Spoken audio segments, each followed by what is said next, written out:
32절 세 번째 시간입니다. 로마서 11장 25절에서 32절입니다. 교독하시다가 마지막 한 구절은 합독하도록 하시겠습니다.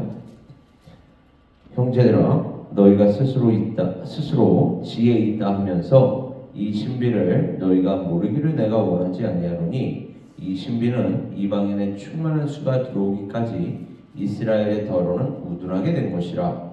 그리하여 온 이스라엘이 구원을 받으리라 기록된 바, 구원자가 시온에서 오사 야곱에게서 경건하지 않은 것을 돌이키시겠고, 내가 그들의 죄를 없이 할 때에 그들에게 이루어질 내 언약이 이것이라 함과 같으니라. 복음으로 하면 그들이 너희로 말미암아 원수된 자요 택하심으로 하면 조상들로 말미암아 사랑을 입은 자나 하나님의 은사와 부르심에는 후회하심이 없느니라. 너희가 전에는 하나님께 순종하지 아니하더니 이스라엘이 순종하지 아니함으로 이제 긍휼을 입었는지라. 이와 같이 이 사람들이 순종하지 아니하니 이는 너희에게 베푸시는 긍휼로 이제 그들도 긍휼을 얻게 하려 하심이라. 다 같이요. 하나님이 모든 사람을 순종하지 아니하는 가운데 가두어 두심은 모든 사람에게 긍휼을 베풀려 하심이로다. 아멘. 오늘은 구원을 받을 온 이스라엘, 구원을 받을 온 이스라엘이라는 제목으로 세 번째로 이 본문 말씀 함께 나누게 될 텐데, 이스라엘은 선민의식이 있다고 계속해서 말씀을 드렸고, 지금도 사실은 선민의식을 지니고 있습니다. 선민의식을 지니고 있기 때문에 다른 이방인이 구원받는다라는 것을 도저히 견딜 수가 없는 것이죠. 왜냐하면 본인들이 하나님께 선택받은 민족이라는 그 의식이 있기 때문에 그렇습니다. 그러나 그것은 정말로 하나님을 잘 모르는, 성경을 잘 모르는, 성경을 심지어 그들이 가지고 있는 그 구약 성경조차도 바르게 이해하지 못한 결과가 될 수 있겠죠. 그래서 오늘 본문 말씀 보면 스스로 지혜 있다 하나, 과연 지혜가 있는 것이냐는 말이에요. 그게 스스로 지혜 있다고는 하지만 하나님을 바르게 이해할 수 없었던, 바른 관점으로 이해할 수 없었던 그 이스라엘이라는 것을 사도 바울은 지금 우리에게 주지시켜주고 있습니다. 다룰 수 있고 볼 수 있는 그 하나님을 창조하기 위해서 이스라엘은 끊임없이 시도해 왔어요. 왜 그러했을까요? 하나님을 잘 모르기 때문에 그래요. 그래서 하나님은 영이시니 우리가 볼 수 없는 존재거든요. 그럼에도 불구하고 하나님께서 은혜를 주셔서 하나님께 은혜를 받은 자들은 그 하나님을 믿게 되어 있는 것이 성경의 가르침인데, 하나님을 자꾸만 다룰 수 있고, 그러니까 그 하나님을 자꾸만 컨트롤을 하려고 했단 말이에요. 심지어 생각해 보세요. 그 이스라엘이 블레셋과의 전쟁을 치르는 동안에 질 것 같으니까 언약궤를 끌고 오지 않습니까? 감히 언약궤를 끌고 오면, 그러니까 하나님을 내가 나의 편의에 맞게, 나의 필요에 맞게 이용할 수 있다라고 생각을 하는 거죠. 감히. 그러니까 하나님의 영광이 떠났다라는 그 이가봇이라는 아이가 그 당시에 태어나지 않습니까? 그러니까 하나님을 바르게 알지 못하기 때문에 자꾸만 하나님을 이 세상의 것들로 치환하거나 이 세상의 것들로 축소시켜버리는, 그러니까 여러분, 하나님을 바르게 믿는 사람들은 이 땅에서 잘 먹고 잘 살아야 합니까? 그걸 번영신앙이라고 얘기한다고 얘기했어요. 그것을 기복신앙이라고 얘기합니다. 그렇다고 잘 먹고 잘 사는 게 복을 받지 않은 것은 아닙니다. 또 그걸 오해하시면 안 돼요. 그러나 잘 먹고 잘 산다고 해서 그것이 하나님께 복을 받은 것 또한 아니다. 왜요? 잘 먹고 잘 사는 그 목적, 하나님께서 잘 먹고 잘 살게 하신 그 목적이 무엇인지에 우리가 초점이 맞춰져 있어야 하는 거지, 하나님보다 자꾸만 그 잘 먹고 잘 사는 거에 초점이 맞춰져 버리니까 이게 기복신앙이 되는 거고 번영신앙이 되는 거고, 심지어 잘 먹고 잘 살기 위해서 하나님을 오용하는, 하나님을 이용하는 이런 아주 비극적인 안타까운 그 현실을 맞닥뜨리게 되는 거 아닙니까? 이스라엘 또한 하나님께서 그 10가지 재앙을 통해서 심지어 보여주셨고, 홍해 바다를 갈라주셨고, 그 홍해 바다를 건넌 이후에는 또 마실 물이 없어서 불평불만에 터뜨리자 하나님께서 마실 물도 주셨어요. 그럼에도 불구하고 끊임없이 그 하나님을 다룰 수 있고 볼 수 있는 하나님으로 축소시키기 위해서 노력하는 이 이스라엘의 어리석음. 그러니까 사도 바울은 지금 거기에 빗대서 너희가 스스로 지혜 있다고 하지만은 사실은 지혜가 없는 것이다. 너희가 그 하나님을 어떻게 감히 그 금송아지에 비교해서 금송아지를 만들고서 그들이 뭐라고 외칩니까? 저것이 바로 우리를 애굽에서 해방시키신 자유하게 하신 여호와 하나님이로다. 금송아지가 어떻게 여호와 하나님이 될 수 있습니까? 말이 안 되는 거 아닙니까? 그러니까 전지전능하신 하나님을 자꾸만 이 땅에 뭔가 그 눈에 보이는 것으로 축소시켜버리고 왜곡시켜버리는, 하나님은 이것을 가증스럽게 여기는 것이죠. 그런데 심지어 이제는 예수 그리스도께서 이 땅에 오셨어요. 하나님의 독생자가 우리 눈에 보이는 형태로 오셨습니다. 귀에 들리는 형태로 오셨어요. 그럼에도 불구하고 그 예수 그리스도를 이해할 수가 없었을 뿐만 아니라 믿지도 못했고 십자가에 못 박아 죽여버리는 그 로마와 유대의 관리들을 비롯한 당시의 사람들, 이것은 하나님의 아들 예수 그리스도께서 시작하셨고 사도들의 믿음에 뿌리박은 그 교회가 이들에게 어떻게 다가가야 하는지를 또한 알리는 것이기도 합니다. 예수 그리스도께서 이 땅에 사람의 몸을 입고 오셨는데도 믿지를 않는다니까요. 그러니까 믿음의 문제는 눈에 보이는 것과 상관이 없다는 거예요. 귀에 들리는 것과 근본적으로는 상관이 없는 것입니다. 그것은 우리의 마음의 문제고 우리의 영의 문제인 것입니다. 하나님께서 우리의 마음에, 우리의 영에 빛을 비추셔야 하고 은혜를 베푸셔야, 긍휼을 베푸셔야 우리의 영적인 눈이, 우리의 영적인 마음이 열리게 되고, 또 그때에 우리의 영적인 눈뿐만 아니라 육적인 눈, 또 육적인 마음, 그리고 우리의 말과 행동까지도 다 열려서 하나님께로 향하게 되고 그것을 심지어 주변 사람들과 나누는 줄 믿습니다. 그렇게 하나님의 구원의 능력이 무엇인지를 사도적인 증거, 여기서 사도적인 증거라는 건 너무너무 중요해요. 왜냐하면 사도들은 예수 그리스도를 말 그대로 눈으로 보고 귀로 들은 사람들이었기 때문에 그들의 그 증거는 힘이 있습니다. 그래서 지금도 그 사도적인 증거를 강조할 수밖에 없는 거예요. 사도적인 그 증거,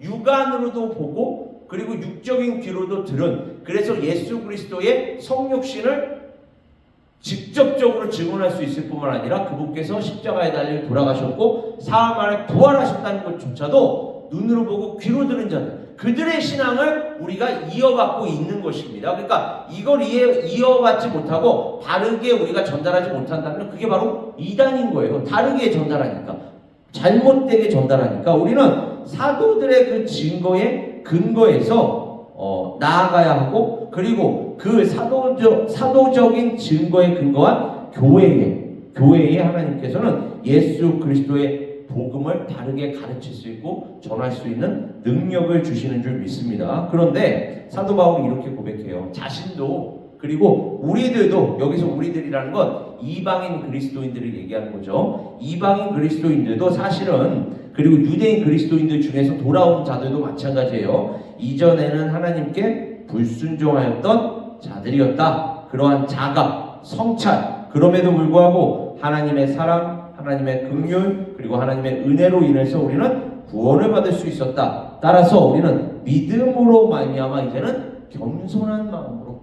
또 기뻐하는 마음으로 함께 나아가야 한다. 함께 사역해 나가야 한다. 이제는 유대인, 이방인, 이러한 육적인 혈통이나 우리 인간의 외모, 이걸 외모라고 얘기하는 것이거든요. 그 성경의 용어도 오해하시면 안 돼요. 우리가 얘기하는 외모를 얘기하는 게 아닙니다. 하나님께서 사람은 외모를 보거니와 나 여호와는 그 사람의 그 마음의 중심을 보느니라. 그러니까 요즘 쓰는 그 외모를 얘기하는 게 아니에요. 무슨 남자로 얘기하면 잘생기고 그리고 여자로 얘기하면 예쁘고 그런 외모를 얘기하는 게 아니라 여기에서는 그가 갖고 있는 그 육적인 조건을 얘기하는 겁니다. 그러니까 집안이 어떠했고, 그리고 유대인인지 이방인인지, 그 다음에 어떤 교육을 받았고, 그런 돈이 있고 없고, 이런 우리의 조건을 얘기하는 거예요. 외적인 조건. 그런 외적인 조건을 보고 우리는 판단하지만, 특히 한국 사람들 너무나도 문제가 많죠. 제가 한국에 잠깐 다녀오시는 분들 얘기를 들어보면 한국에 잠깐 잠시 잠깐 여행하고 오시는 거니까 호텔방이나 혹은 이렇게 머무를 수 있는 곳에 묵을 거 아닙니까? 그러면은 좋은 차를 끌고 가면 벌써 벨보이들이 호텔 입구까지 나와서 환영을 하는데 뭔가 시원찮은 그들이 보기 뭔가 시원찮은 차를 끌고 가면 거기에서부터 무시를 한다고 하지 않습니까? 이게 얼마나 참 비열하고 악한 행동이 아니라고 할 수 있겠습니까? 그러니까 여러분 우리는 이렇게 사람이라는 존재들이 다 그래요. 정도의 차이가 있지만 자꾸 눈에 보이는 뭔가 외적인 조건으로 사람을 판단하거든요. 그러나 하나님께서는 외적인 조건이 아니라 우리의 중심 그리고 그 중심 또한 하나님께서 우리에게 주시는 그 은혜 그 믿음으로 지켜주시는 줄 믿습니다. 그러니까 우리의 마음조차도 하나님의 은혜에 하나님의 긍휼에 맡겨야 하는 거예요. 그렇다면 겸손한 마음을 지닐 수밖에 없겠죠. 그리고 우리가 어떠한 존재들이었는지를 바로 성찰할 수 있기 때문에 기뻐할 수밖에 없다는 것입니다. 그렇게 우리 모든 그리스도인들은 또 교회는 이렇게 겸손과 기쁨에 근거한 삶과 사역으로 나아가서 사역해야 할 줄 믿습니다. 그렇게 우리는 하나님께서 우리를 어떻게 구원하셨는지를 먼저 바르게 깨달아야 하고 믿어야 하고 그리고 바르게 깨닫고 믿었다면 이제는 그것을 다른 사람들과 나누어야 할 줄 믿습니다. 예수께서는 마태복음 22장 29절을 가보면 그 유대인들을 바로 이와 같이 책망하셨어요. 예수께서 대답하여 이르시되 너희가 성경도 하나님의 능력도 알지 못하는 거로 오해하였도다. 이게 사두개인들에게 하는 말씀이죠. 그러니까 사두개인들이 그 계대 혼인법에 따라서 그죠? 칠형제가 있었는데 가장 큰 형이 어떠한 여자를 아내로 취했고 근데 자식이 없이 죽었다. 둘째가 또 그 여자를 아내로 취했는데 역시 자식이 없이 죽었다. 그렇게 칠형제 모두가 다 그 여자를 아내로 취했는데 모두가 다 자식이 없이 죽었다면 그 여자가 저 천국에 갔을 때 누구의 아내가 되겠습니까? 라고 얘기할 때 예수께서 뭐라고 말씀하세요? 너희가 성경도 하나님의 능력도 알지 못하는 거로 오해하였구나. 그러니까 사두개인들, 유대인들 어릴 때부터 그렇게 율법으로 교육을 받았던 사람들인데도 불구하고 하나님께서 원래 우리에게 주신 그 본래의 목적대로 성경을 보지 못하고 자기 마음대로 해석을 하는 거예요. 자기 마음대로 해석하니까 예수께서 너희가 성경을 바르게 알지 못하는구나. 그렇다면 오늘날 이러한 현상이 있을 수 있겠죠. 교회 안에서도 바른 가르침이 나누어지지 않고 또 바른 적용이 우리에게서 나오지 않는다면 예수께서 칭찬하시기보다는 열심히 중요한 게 아니에요. 다른 방향으로 열심을 내는 것이 중요합니다. 아무리 열심을 내면 뭐합니까? 그러면 뭐 신천지나 여호와의 증인들은 얼마나 열심히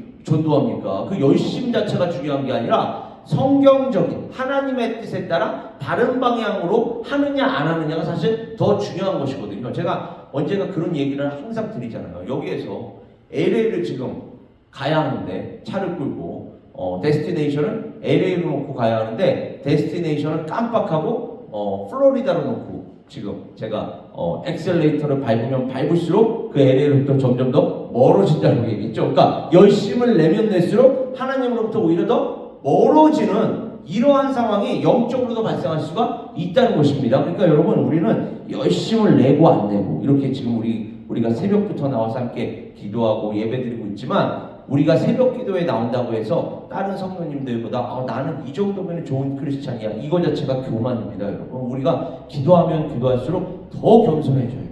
예배를 드리면 드릴수록 더 겸손해져야 할 줄 믿습니다. 그리고 주님께서 주시는 그 기쁨만으로 만족할 수 있어야 돼요. 그래서 다른 사람들이 저 사람은 매일매일 새벽 제단 쌌는데 저 사람은 매일매일 교회에 가서 기도한대 이거 자체 이러한 평가를 듣기 위해서 우리가 신앙생활하는 게 아니라는 것입니다. 우리는 하나님 앞에서 살아야 돼요. 하나님께서 인정해 주시고 하나님께서 사용하시면 그것으로 된 것인 줄 믿습니다. 그렇게 우리는 하나님 앞에서 살아야 하는 거예요. 그러나 이 세상의 관점에 자꾸만 영향을 받고 이러한 것들을 오해한 나머지 지금 예수 그리스도께서 말씀하신 대로 오해한 나머지 열심은 내는데 성경대로 열심을 내지 않는다면 그것은 오히려 책망을 받을 수 있다. 그래서 로마서 1장 22절에서도 사도 바울은 그러한 유대인들을 향해서 이렇게 얘기해요. 스스로 지혜 있다고 하나 어리석게 돼요. 오히려 어리석었다.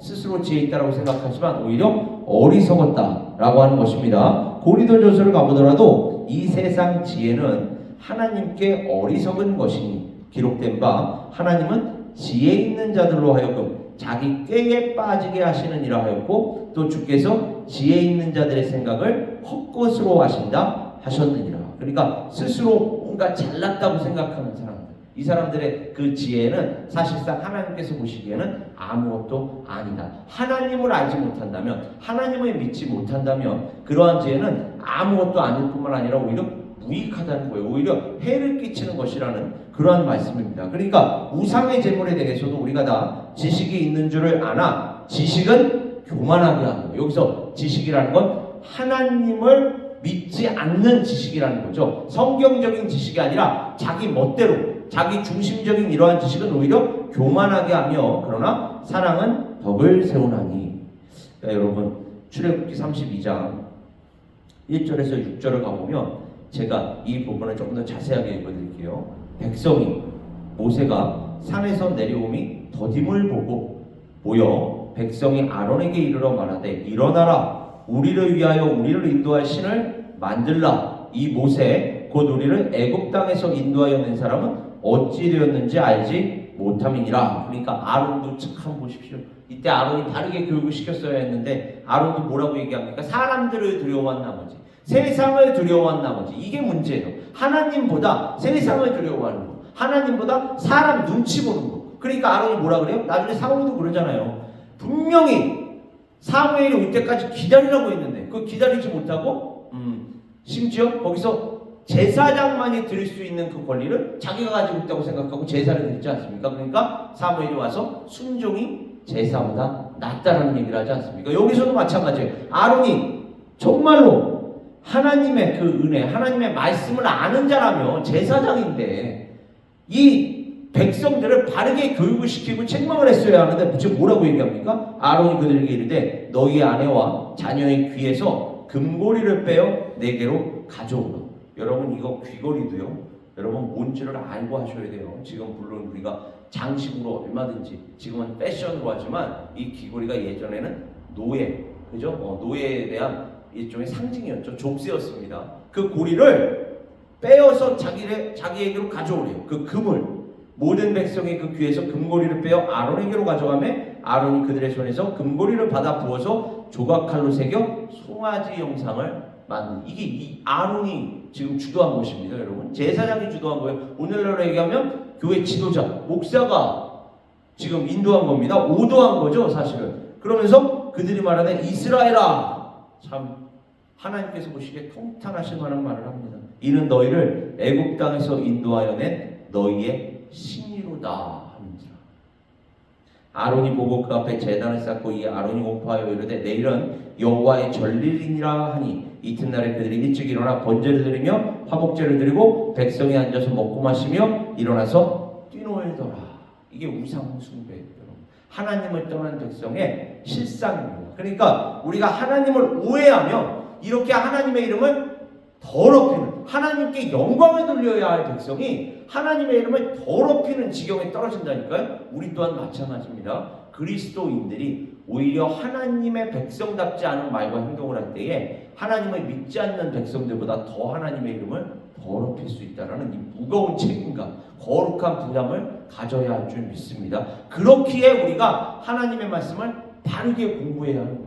바르게 묵상해야 하는 것입니다. 그리고 그 말씀에 따라 하루하루 순간순간을 어떻게 이 말씀대로 내가 살 수 있을까? 혹시 내가 오해한 것은 아닐까? 오해할 수 있기 때문에 옆에 있는 형제자매들이 역시나 중요한 것입니다. 서로가 서로를 검증해 주는 거예요. 서로가 서로를 확인시켜 주는 것입니다. 뭔가 영적으로 볼 때에 이상하다 싶으면 그거 아니야, 그런 하나님 아니야, 그렇게 역사하시는 하나님 아니야 라고 서로가 서로를 훈계할 필요도 있는 거예요. 이게 그래서 공동체가 필요한 것입니다. 우리가 신앙생활할 때 서로가 서로를 끌어주고 서로가 또 잘못했을 때는 훈계할 필요도 있는 거예요. 그래서 유대인 공동체에서도요, 사실은 해석 공동체라는 게 너무너무 중요했습니다. 하나님의 말씀을 해석할 때 혼자 해석하는 게 아니라 공동체로 모여서 함께 해석을 했다는 것입니다. 그리고 공동체로 모였을 때 하나님께서 한 마음, 한 성령을 주시면 성령께서 우리의 마음을 조명해 주신다고 하잖아요. 조명하시면 하나님께서 본래 우리에게 의도하셨던 그 방향대로 우리를 나아가게 하실 줄 믿는다는 것입니다. 그래서 여러분 유대인들이 점점 하나님의 말씀, 특히 유대인 그리스도인들이 하나님의 말씀, 유대인들도 마찬가지고 하나님의 말씀을 계속해서 이렇게 바르게 전수를 해야 하는데, 당시에 이 헬라화된 시대를 살아가고 있었던 그 유대인들이 모든 게 다 헬라화가 되고 있으니까 여기에 계신 분들도 아마 자녀들이 있고 손자 손녀가 있으면 이런 비슷한 딜레마, 이런 비슷한 고민을 하게 될 것 같은데, 우리는 한국 사람으로서 한국에서 어느 정도 살다가 이 땅에 왔습니다. 미국이라는 나라에 왔어요. 그래서 여기에 오신 분들 중에서 한국에서 태어나서 어느 정도 교육을 받다가 여기에 오신 분들은 한국말, 영어, 그리고 한국 문화, 미국 문화도 알게 되는데, 근데 내 아들, 내 딸이 이 땅에서 태어나서 자란다면, 그렇게 한국말을, 한국 문화를 점점 잊고 있다면, 여러분 영어만 할 줄 아는 자들이 되겠죠. 그럼 이제 이들과 영어로만 소통을 해야지 한국말로 소통이 안 되는,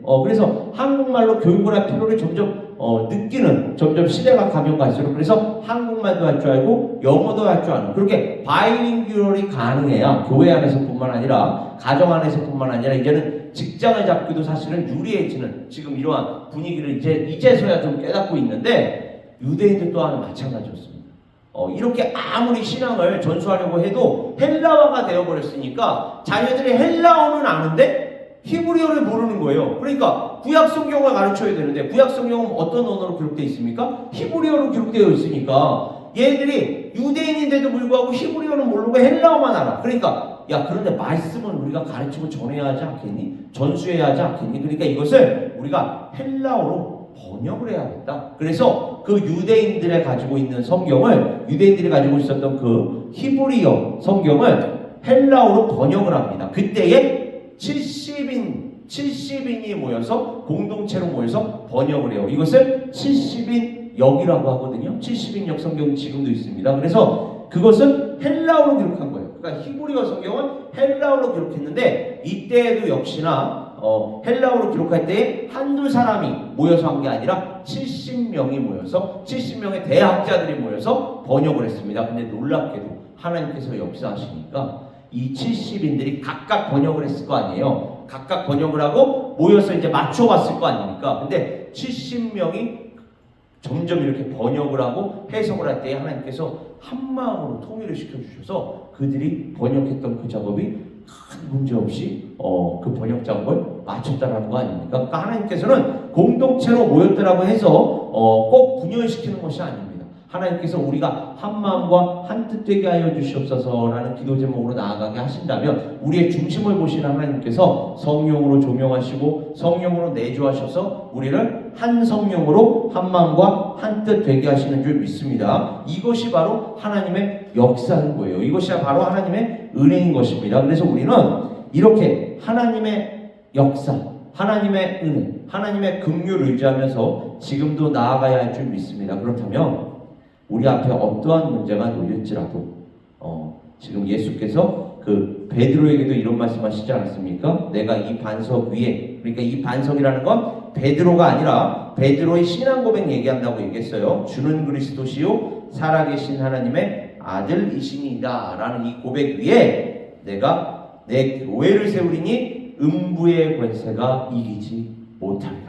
우리 에베네스 성교교회가 하나님의 말씀, 예수 그리스도께 대한 바른 신앙 위에 점점 세워져 나간다면, 그 말씀 위에서 든든히 세워져 나간다면, 물론 우리가 앞으로 극복해야 할 여러 가지 문제들이 있겠습니다만 음부의 권세조차도 우리를 극복하지 못할 줄 믿습니다. 우리가 승리할 줄 믿습니다. 우리가 이길 줄 믿습니다. 이것이 바로 하나님의 말씀이 우리에게 약속하고 있는 바예요. 우리는 이러한 하나님의 약속에 따라 담대히 나아갈 수 있는 거예요. 미국에서 성탄절 이후에 몇 주간은 마음에 들지 않는 선물을 본인들이 원하는 것으로 바꾸기 위해서 상품을 반환하는 그런 현상이 많나 봐요. 그러니까 우리 한국 사람들은 그래도 다른 사람들의 그 정성을 생각해서 되도록이면 선물을 바꾸지는 않는데, 선물을 바꾸는 사람들이 꽤 많은가 봅니다. 그래서 상품을 반환하느라고 1년 중 가장 바쁜 시기를 보낸다고 해요. 그럼에도 불구하고 우리 주변에는 언제나 완벽한 우리가 원하는 어떠한 선물, 그래서 미리 물어보기도 하지 않습니까? 우리가 어떠한 선물을 누군가에게 주려고 한다면 미리 물어보기도 하는데, 다른 사람들이 좋아하고 상황에 꼭 맞는 선물인지 아닌지 어떻게 무엇으로 우리는 알 수 있을까요? 선물을 성공적으로 주기 위한, 그러니까 그 사람이 정말로 좋아하는, 그 사람이 정말로 필요로 하는 그러한 선물을 주기 위한 중요한 비결은 돈이 아니라 여기서 중요합니다. 다른 사람들이 이야기하는 것을 듣고 평소에 잘 듣고, 이 사람이 지금 무엇을 필요로 하는구나, 이 사람이 지금 무엇을 원하겠구나 라는 것을 잘 듣고 그들이 즐기고 감사하는 것이 무엇인지에 대하여 개인적으로 관심을 갖는 것이라고 한 통계 조사는 우리에게 이야기하고 있습니다. 가족과 친구들에게도 마찬가지라는 거예요. 하나님께 대해서는 또한 어떠합니까? 하나님께서는 우리의 필요를, 우리의 상황을 누구보다 잘 아십니다. 그러니까 하나님께서 이렇게 말씀하시는 거예요. 너희들이 무엇을 먹을까? 무엇을 입을까? 염려하지 마라. 내가 이미 다 안다. 그러니까 그런 것들은 이방인들이랑 구하는 것이요, 너희들은 먼저 하나님의 나라와 그의 의를 구하라. 그리하면 이 모든 것 내가 당연히 너희들에게 필요한 줄 알고 당연히 더해줄 거야 라고 말씀하십니다. 우리가 문제가 되는 것은 하나님께 대한 믿음이에요. 그 하나님께 대한 믿음이 없기 때문에 자꾸만 이렇게 저렇게 하나님께서 말씀하시지도 않은 방향대로 나아갈 뿐이지, 하나님께서는 심지어 측량하지 못할 지혜, 측량하지 못할 지식, 측량하지 못한 전지전능하심이 있는 분 아닙니까? 우리의 마음을 왜 모르시겠습니까? 우리의 상황, 우리의 필요를 왜 모르시겠습니까? 우리의 마음, 우리의 상황, 우리의 필요 다 아시고 우리의 그 상황에 맞게 인도해 주실 뿐만 아니라 개인적으로 뿐만 아니라 우리 에베네스의 성교교회가 처한 상황도 마찬가지입니다. 하나님께서는 우리 교회가 처한 상황 누구보다 잘 아십니다. 하나님께서 우리가 기도할 때에 우리 교회에 맞게 응답해 주실 줄 믿습니다. 그리고 인도해 주실 줄 믿습니다. 그때 우리가 함께, 공동체가 함께 하나님께 대한 간증을 남길 수 있기를 소망합니다. 그렇게 우리는 하나님 앞에서 끊임없이 십자가로 가까이 나아가야 하는 한 사람 한 사람이요 공동체입니다. 그렇게 오늘 이 시간, 또 오늘 하루, 또 우리의 평생 내내 사실은 하나님 앞에서 이와 같이 동행하면서 하나님께 은혜와 축복 받을 뿐만 아니라 누리고 나눌 수 있는 한 사람 한 사람 에베네스의 성교교회 될 수 있기를 주님의 이름으로 축원합니다. 우리 시간 함께 기도하겠습니다. 아버지 하나님, 하나님의 계획 우리는 온전히 알 수 없습니다. 그러나 하나님의 궁극적인 목적은, 하나님의 궁극적인 뜻은 저희가 알고 있습니다. 바로 하나님의 나라와 영광입니다. 아버지 하나님, 하나님의 나라와 영광을 위하여 우리 앞에 어떠한 고난이 있을 수 있고 어떠한 문제가 있을 수 있습니다. 그러나 하나님께 대한 믿음으로 이러한 모든 것들 또한 미리 감사하게 하시고 미리 기쁨으로 받게 하셔서 우리가 개인적으로 이러한 것들을 누릴 수 있을 뿐만 아니라 공동체가 함께 누릴 수 있도록 하나님 이 시간 다시 한번 우리 에베네스의 성교교회 위에 은혜 위에 은혜로 더하여 주시옵소서. 그리하여 우리가 앞두고 있는 모든 것들 넉넉히 능히 감당할 수 있을 뿐만 아니라 그러한 모든 것이 다 공동체의 신앙 간증으로 승화되어서 하나님께 영광 돌리게 하여 주시옵소서. 이 시간에 우리 함께 중보기도하는 그 시간 가운데서도 하나님께서 친히 인도하여 주실 줄 믿사오며 이 모든 말씀 우리 주 예수 그리스도의 이름으로 기도드립니다. 아멘. 우리 시간 함께 중보기도하는 시간 갖도록 하겠습니다. 제가 2주 전부터 이제 중보기도 새롭게 인도하기 위해서 좀 시도하고 있는데 크게 세 가지 기도 제목을 놓고 함께 중보기도 할 것이고, 중보기도 후에는 언제나처럼 자유롭게 그리고 조용히 기도하시다가 돌아가시면 되겠습니다. 우리 첫 번째로 우리 뒤에 있는 불 좀 꺼주시겠어요? 네, 우리 첫 번째로는 제가 계속 말씀을 드리지만 교회와 또 교회 지도자들을 위하여 기도하겠습니다. 우리 아까도